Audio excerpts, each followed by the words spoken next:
Welcome to Workplace Psychology with Dr. Martha Greidick. I'm Dr. Martha Greidick. This podcast examines a wide variety of work-related issues through the lens of industrial and organizational psychology. And while many of the topics discussed here may be seen as intended for white-collar employees and their employers, in reality, the ideas presented here are applicable across organizations and industries. Additionally, many of the topics discussed here may be applicable outside of the workplace. I encourage you to examine what's presented here, apply what makes sense to you, and simply discard the rest. Greetings everyone, it's Dr. Greidick here. I want to remind you that my new book, The Stress Solution, is out and available on Amazon. I'd like to recommend that you check it out. The link for that is in the description below. If you are someone who is interested in finally mastering your stress management efforts and managing the stress in your life and its effects in an effective way, this is a great read for you. We are all dealing with stress, and stress is not something that will go away. It's part of life, but it's what you do with that stress, how you handle it, how you manage it, what you do to combat its effects on you. That's what matters. And in this book, The Stress Solution, you will learn what it takes to finally master stress management, what it takes to learn and apply the kinds of skills that you can take with you on your life's journey, skills that you can use for the rest of your life to help you to manage stress successfully and effectively, so that even though stress will always be part of life, it will not be able to affect you negatively, and you will be much more successful in navigating stress and its effects on you and your life. So check out The Stress Solution by Dr. Martha Greidick, now available on Amazon. The recent years have provided us with quite a number of changes when it comes to the workplace. One of those big changes was the shift to remote work. And whether that's working remotely in a complete full capacity 100% of the time, or in some kind of a part-time capacity where one splits their time between a remote work environment and an on-site type of environment. Remote work is big, and it's here to stay. One of the biggest reasons for this shift into remote work was the pandemic. The pandemic forced everybody to either stop working or to figure out a way how to work remotely. And for those businesses that absolutely had to continue to operate, remote work made sense. And of course, for other businesses who wanted to remain as being open and being in business, they had to figure out how to do that in a different way. And for many of them, a remote option made the most sense. Remote work is not just something that was a response to an emergency such as the pandemic. Remote work is something that has been considered and explored long before the pandemic became part of the reality. There are pluses and minuses, pros and cons, as is the case with pretty much everything, and remote work is no different. For many people, remote work is very appealing. It comes with many benefits that they associate with being able to work remotely. But as I already said, it comes with certain challenges. These may not be challenges that are recognized right away, or maybe they are not seen as a big deal right away, but they may become much more serious down the road, especially if not addressed properly. One of the challenges that has become associated with remote work is the feelings of isolation and loneliness. While being able to work remotely is very convenient for many, doing so on a regular basis, day in and day out, can provide a certain lack of connection, can provide that certain feeling of being disconnected from others, therefore leading to things such as feelings of isolation and loneliness. Another consideration when we look at remote work may be communications. There's something very special about having an in-person, face-to-face conversation. That's something that is taken away, eliminated when you work remotely. And while we do have a variety of options when it comes to communications, from emails and telephone calls to video calls, Zoom type of conferences, there is still something to be said about an in-person conversation where you can truly get a feel for the state of being of the other person, where you are able to participate in a conversation, not just with words, but also with body language and a certain feel, a certain energy that is part of that conversation. And of course, when we are working remotely, that particular piece of communication is now missing. And while we do pretty well using things such as emails, telephones, and video conferences for communicating, there are times when nothing beats an in-person, face-to-face conversation. Something else that those who work remotely have discovered over time is their inability to effectively balance work and home. Oftentimes when people work remotely, that means that they work from home. Although some may work at remote offices, spaces dedicated for business, the vast majority of people work from home. And whether you have a designated home office or whether your setup is at the kitchen table or dining room table, either way, you are much more likely to allow that boundary between work and home, between your personal life and your work life, to become blurred. That can lead to a variety of problems.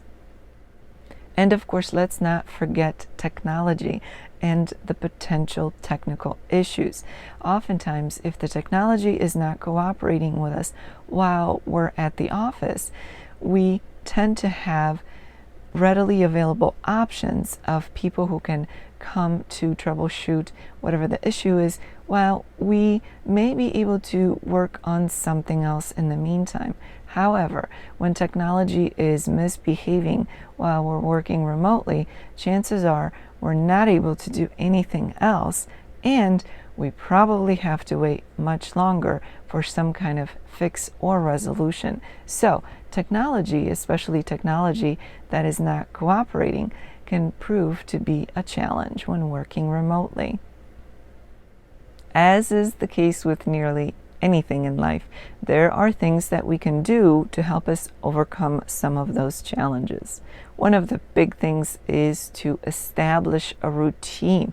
Just like you have a routine or had a routine when you were working at the office, you had to get up at a specific time, you had to be out of the door by a specific time, and you were not available or as available to your friends and family when you were at work. So too, you should aim to have boundaries and routines when it comes to working remotely. Even the seemingly insignificant of routines can prove to be extremely significant. So starting and ending work at the same time, taking regular scheduled breaks at the same time may prove to be tremendous when it comes to overcoming some of those challenges that are associated with working remotely. make sure that you're familiar with the technology that is allowing you to work remotely. That does not mean you have to become an IT expert, but you certainly should take the time to educate yourself and understand what it is that you're doing and what it is that you're using as your tools. That will make you a much more effective user, and in turn, the technology will much more likely be a cooperative partner rather than an obstacle for your daily experience. And as I already alluded to, make sure you pay attention to your boundaries. Those boundaries, especially when working from home, can become blurred or even non-existent very quickly and very easily. So make sure you establish boundaries, both for yourself and for anybody else who may be at home or who may be coming and going. It's good to have that conversation with other family members or other housemates so that everybody's on the same page when it comes to what the boundaries are for you when you are working remotely. Make sure that you stay connected to the rest of the team, whether that means the team where everybody works remotely, or maybe you're the only one who works remotely, or maybe there's a good mix of some people working remotely and some people working at the office. Stay connected, whether that's via email, telephone calls, video conferences. It's important that you make an effort to be connected with other team members every single day. Otherwise, it's very easy to become isolated and live in a world or exist in the world where it's just you and your work. So make a point. This is a strong suggestion for you. Make a point of staying connected with others. And if you are someone who is working at the office but has colleagues who work remotely, you're just as responsible. You have just as many opportunities to connect with those of your coworkers who work remotely to make sure that everybody stays connected, stays part of the same team, and avoids isolation and loneliness as much as possible. It's not uncommon for people who do work back at the office to still feel isolated and lonely because there may be significantly fewer people at the office now, where most people work remotely, or at least remotely some of the time. So make sure, regardless of whether you work remotely or work at the office, to make an effort, to make a point of staying connected with the rest of the team on a regular basis, preferably on a daily basis. Of course, the individual employee is not the only person who is responsible for being proactive in resolving some of these challenges when you work remotely. Management, the organization, are just as critical when it comes to overcoming challenges. Managers absolutely have to stay on top of things. The organization and its managers are critical when it comes to making remote work work. You, the manager, as a representative of the organization, you have the responsibility and the opportunity to facilitate this kind of work in a way that works for everybody. Make sure you are staying on top of things. Make sure people are connected. It is up to you to make sure that this is a team that is one, that is not broken apart, where team members are not disconnected and lonely and isolated. It's up to you to be proactive in connecting or reconnecting that team, making sure they are one team every single day. Another thing is resources, tools. Make sure as a manager that your team has all the tools and resources that they need. Just because they're not at the office and they're not able to maybe pop their head into your office and tell you what they need, it's up to you to reach out to them and ask, is there anything that you need? Part of that, of course, is technology. Make sure that the technology is there and that it works, and that everybody knows how to use this technology. The greatest of technologies is useless if people are not properly trained on how to use it and what it can do for them. So as a manager, you can be the biggest resource for all of your employees, especially those who work remotely. Make sure you check in with them regularly. Keep the group connected. Keep the team as a true team. Make sure everybody has the tools and resources that they need, and also the skills to use those tools and resources. And, of course, reliable technology to keep the team running and keep everything humming properly. As this episode comes to an end, let's review what was discussed. As you already know, remote work became much more popular in the recent years. One of the biggest reasons for it, the biggest variables for the push, of course, was the pandemic. Many companies had to figure out how to allow people to work remotely in order to keep their doors open, stay in business, and continue to provide whatever services they provide. As convenient as remote work can be, it can also come with its own challenges. Some of those challenges are things such as technology that doesn't cooperate, or even things such as feeling lonely and isolated. Communication is hard enough without the remote component, so that can be even more challenging for people who work remotely. And of course, managing that work-life balance and keeping those boundaries in place are just some of the things that can present themselves as challenges for those working remotely. But remember, for those who are not working remotely, they can face similar challenges as well. So it will behoove everybody to pay attention to how to overcome some of these challenges. After all, everybody is part of a team. Some of the ways of overcoming these challenges includes setting a routine, keeping strong boundaries, clear boundaries, using technology properly. That may mean learning new things to make sure that you are understanding what it is that the technology does and how it can help you. And of course, making an effort to remain connected with the rest of the team is also critical. The organization and its managers also plays an important role when it comes to addressing the challenges that come with remote work. A manager, as a representative of the organization, absolutely must be involved, engaged, proactive, and on top of things. Make sure that your team members all have the proper technology, the proper training how to use the technology, and of course all of the tools and resources that they need. But you also have to make sure everybody's connected, so keep those check-ins on a regular basis as part of your regular working environment.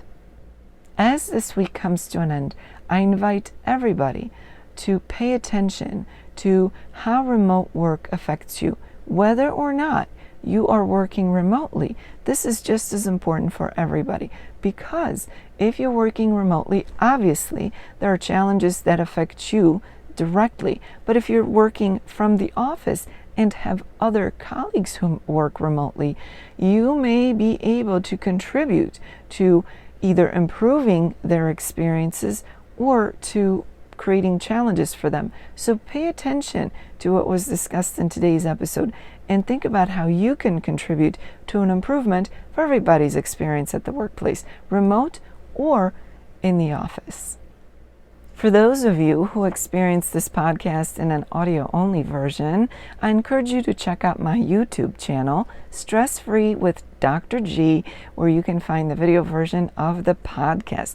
While there, check out some of the other videos which focus on stress management. So remember, Stress Free with Dr. G on YouTube, and the link for that is in the description below. Thank you for joining me today. Please subscribe to this podcast. I look forward to seeing you here again next time. Until then, I wish you joy and well-being.